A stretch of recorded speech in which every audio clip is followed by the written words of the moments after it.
જય દ્વારકાધીશ મિત્રો, અત્યારે આપણે તળાજાથી જો દિયોર ગામે આવેલા છે. દિયોર ગામે અત્યારે આપણે અહીંયા કરિયાણાની કીટ આપણે દેવા આવ્યા છીએ.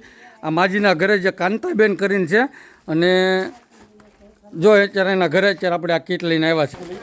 તો દર્શક મિત્રો, અત્યારે આપણે કાંતાબેનના ઘરે આવેલા છીએ, અને કાંતાબેનના ઘરે આપણે ગરીબ નિરાધાર જરૂરિયાતમંદ લોકોના વોટ્સઅપ ગ્રુપના સદસ્ય છે, જે રામ ભરોસે આપણને કીટ આપી હતી, નામ દેવાની ના પાડી હતી.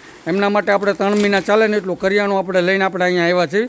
અને કાંતાબેન જો અત્યારે અહીંયા ઊભા છે, અને પાછળ ઊભા એ એમના દીકરા છે, એટલે એમના દીકરા એટલે જેઠના દીકરા છે, બરાબર. એટલે આ માજી આ તમને 3 મહિના જેટલું કરિયાણું તમને અહીંયા આપવામાં આવ્યું, તમે રાજી છો ને આ વસ્તુથી? અને જેને આપ્યું એને તમે શું કહેશો?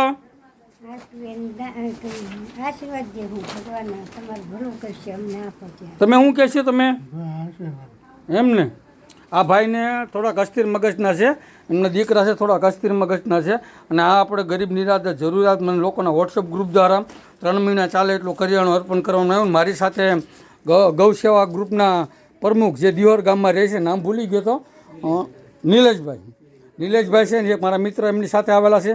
અને જો અમારી સાથે આ દાદા આવેલા છે, ભાઈ આવેલા છે, અને અમારા બાલાભાઈ છે, અને બધા થઈને અમે અત્યારે અહીંયા આવ્યા છીએ. અને આ માજીને આપણે 3 મહિના ચાલે એટલે કરિયાણાની કીટ અર્પણ કરવામાં આવી છે.